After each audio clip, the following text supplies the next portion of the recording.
I watched my mother stab husband number 4. Now that alone should tell you something.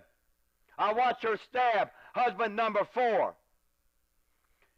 They was in the front yard when she was poking at him with a kitchen butcher knife, and she finally caught him in the arm.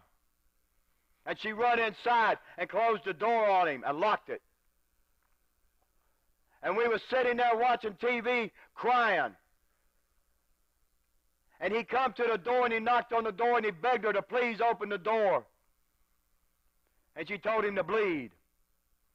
He finally got enough nerve to let his hand off of his wrist and get his keys out.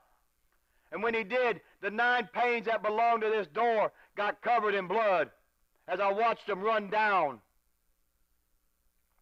I wanted to get up and help him. My mother waved a knife at me and told me, "Don't you dare."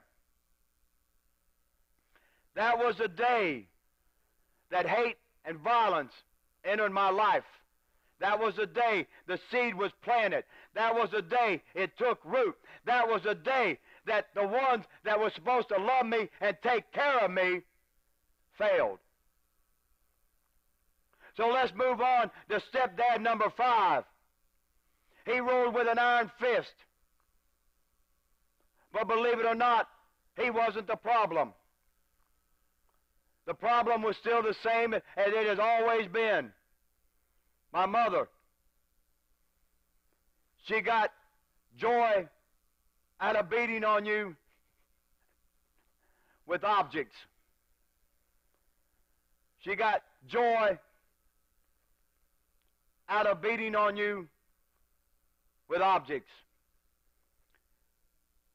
The jokes at school went like this: can we buy tickets to the fights?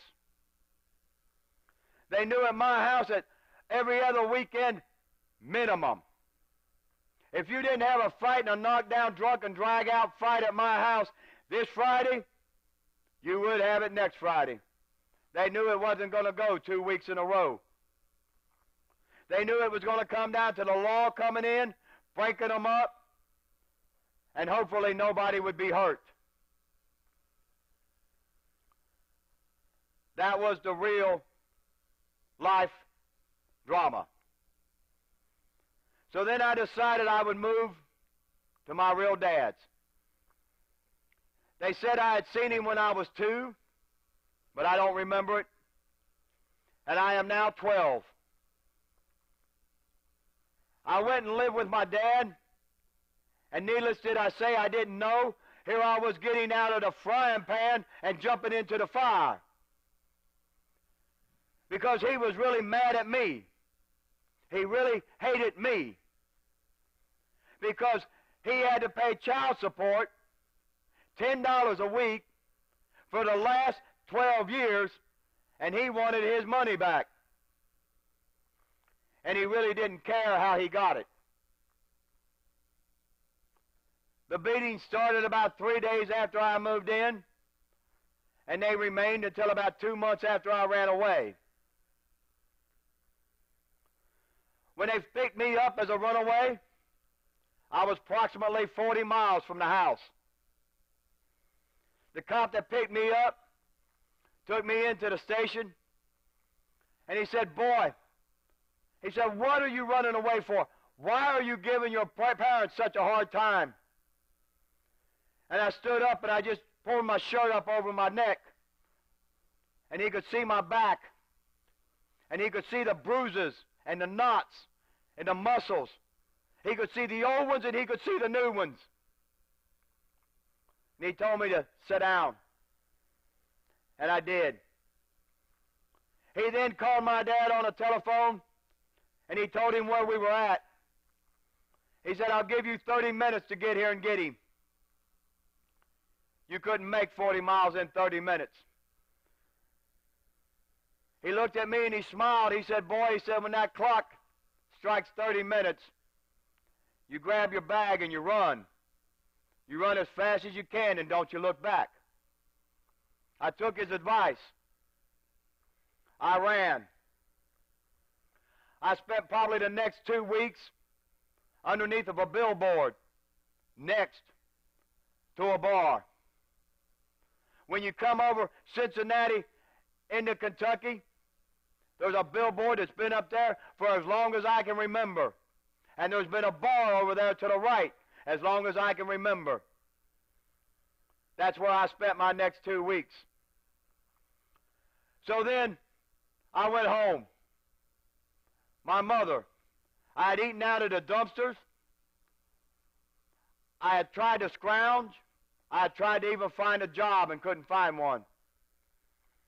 So for the next 2 years, we done battle. Don't get me wrong, by now I'm not a good child. By now I'm filled with more hate and violence than any 12-year-old ought to have. I wasn't easy to handle anymore.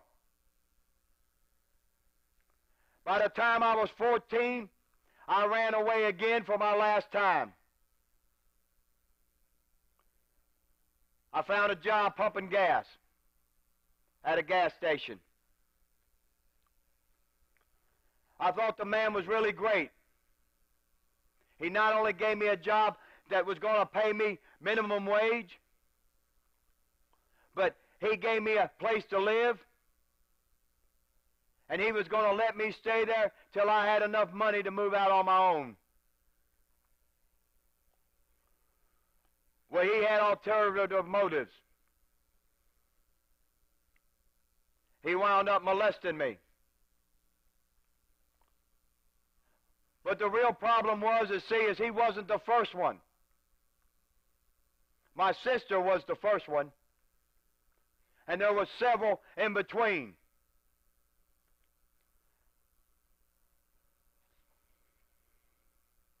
So then the hate turned toward me, myself. What was wrong with me that I was so dirty and so nasty that this is what people wanted to use me for? Surely there must be something wrong with me. Surely there must be something wrong with me, because right now, at the age of 14, I felt like God didn't even want me.